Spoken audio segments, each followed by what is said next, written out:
It's Friday night, and some of the U.S. states are panicking over the drop in tourism from Canada. One of those states is Maine, and the governor of that state, Janet Mills, is even putting up signs trying to warmly welcome Canadians. Tourism in Maine is down nearly 30%. Meanwhile, tourism in New Brunswick, which borders Maine, is up. New Brunswick businesses, which would normally rely on tourism from the United States, are now seeing a boost to their business because so many Canadians are staying home and taking advantage of supporting local businesses. A delegation of 6 governors are planning to travel to Canada in June to meet with some of the premiers. The goal is for them to try and encourage regional tourism. As it turns out, fascism and tourism just don't go well together. For the 4th month in a row, Canadians scratched the U.S. off their travel list when they could. When it comes for vacation, I think there's other places I would rather go. Both air and ground traffic slowed. In April, Canadian resident return trips by air fell 19.9% compared to the same month in 2024. For road trips, the decline was steep, a 35.2% drop. What was a notion months ago of buying Canadian even in travel is now a trend that's holding. The low loonie compared to the U.S. dollar is a factor, but most blame the trade war and President Donald Trump's annexation threats. I think it reflects authentic feelings of patriotism among Canadians. It's very difficult to affect the world as an individual, but on this one thing, you can actually do something. Some fear their phones being searched by border guards or even detention. Stunning images of near-empty passenger planes are popping up on social media.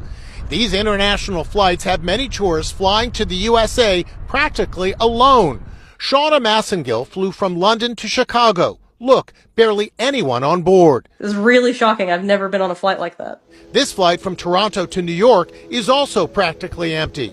And a flight from Toronto to Fort Myers, row after row of empty seats. Here in California, international travel is predicted to decline by 9% this year, driven by higher tariffs imposed by the Trump administration and negative sentiment toward the U.S. The drop in numbers of Europeans traveling to the U.S. is staggering, and depending on the country, it's down as much as 42% over last year. That's just Europeans not traveling to the U.S. Here in New York, tourism is also being hit big time, once again driven by negative sentiment toward the USA. Vegas just took the biggest hit in the country from the Canadian travel slowdown, with nearly 49,000 airline seats cut between Canada and Reed Airport this spring. A new survey shows other cities like New York and Los Angeles were affected too, but not nearly as hard as Las Vegas. Another rough blow as we head into the busy summer season. Check this.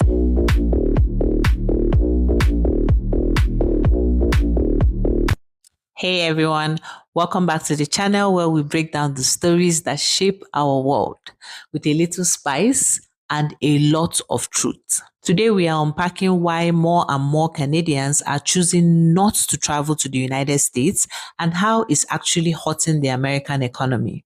From outlet malls to warm beaches, the US used to be Canada's go-to getaway.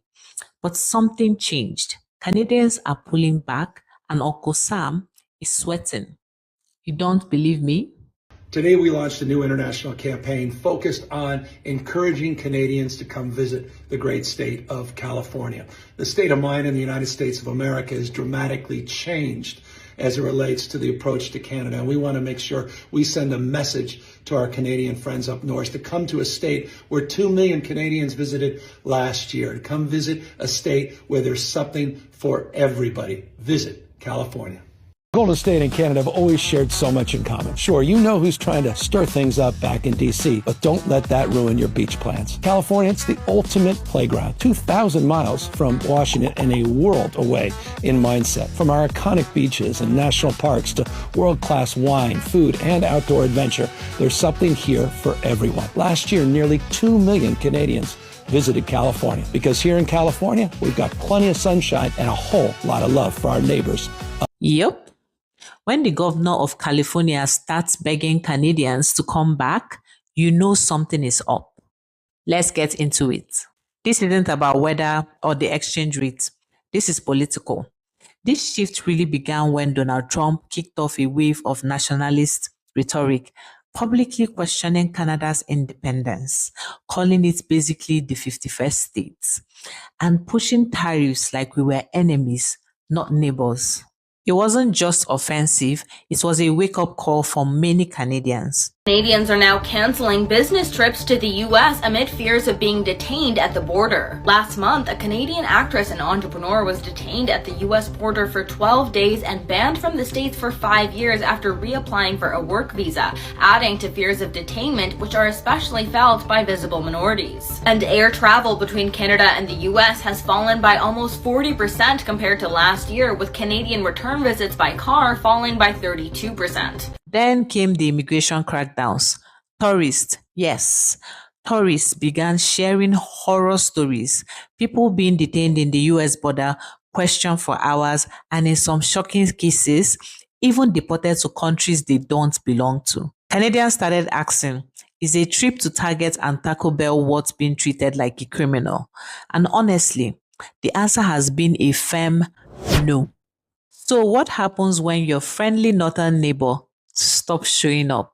Mexico is reaping the benefits of a U.S. travel boycott. According to the Financial Times, Canadian travel to the U.S. dropped over 13%. It's projected to drop even further. And that's not a fluke. Canadians are intentionally boycotting the United States over Trump's policies. Instead, they're heading south, with travel to Mexico being up more than 15%, and searches for places like Cancun, Sayulita, and Mexico City skyrocketing. Mexico's tourism secretary literally said Canadians are choosing friendlier policies. And airlines are listening. They're pulling back flights to the US and adding new ones to Mexico. And it's not just Canadians. People all over the world are ditching US travel. Flights to the US have already dropped nearly 25% this year alone. They just do not want to support the United States right now, and for good reason. Hyatt and other hotel chains have even come out and said that they're seeing demand shift drastically. So yeah, while America First might sound good for a campaign slogan, when it comes to tourism,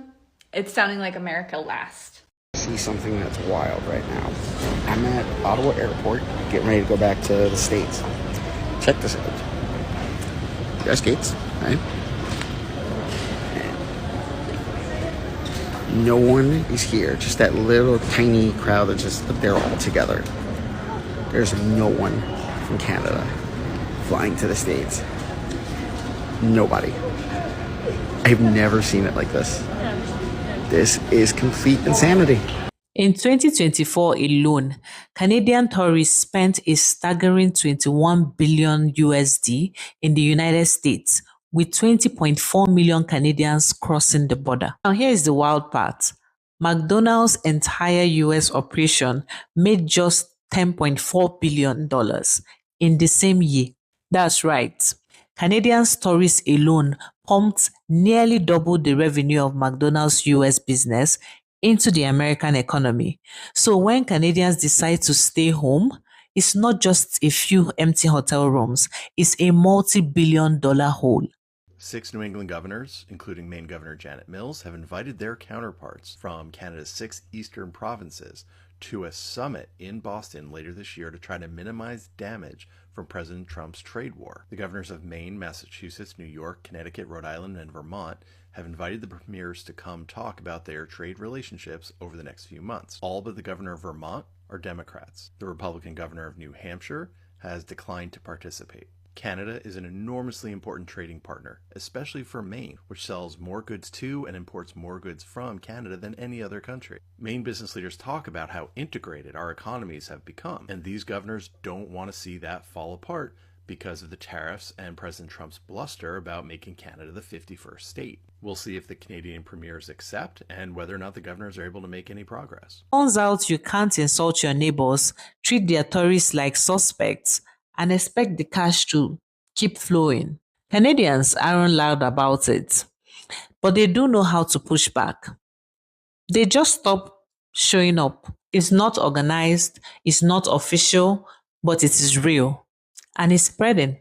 Instead of shopping in Buffalo, Canadians are hitting up local outlets or flying to Europe. Instead of road tripping through the US, they are exploring the Rockies or heading to the Caribbean. And the message is loud and clear. Respect us or lose our dollar. So here we are. After some political tension, ice drama, and bad vibes, Americans are starting to notice the gap in their wallets. Catastrophic and unprecedented $12.5 billion loss for tourism. You heard me correctly, $12.5 billion loss just in 2025. This is going to be catastrophic for the United States of American tourism. People are not coming for business travel. They are not coming for conventions. They are not coming here for vacation. They are not coming here because of the trade war, because we are now actually on a national human rights watch list. You heard me correctly. For the first time ever, the United States of America is a danger to human rights. States like Florida, California, Nevada, specifically Las Vegas, and other major tourist cities are going to suffer devastating consequences. Have you changed your plans to travel for work, personal, or business to the United States or in between states? This is going to be an economic disaster we may never recover from. It's given, we miss you. Please come back. But is it too little, too late? So what do you think? Should Canadians start returning to the United States, or is this a long overdue boundary? Let me know in the comments. Have you stopped traveling to the States? Why? Don't forget to like, subscribe, and share this with someone who always picks Canadian getaways over US road trips. So YouTube thinks you will like this video over here. Thank you so much for watching. See you in my next video. Over.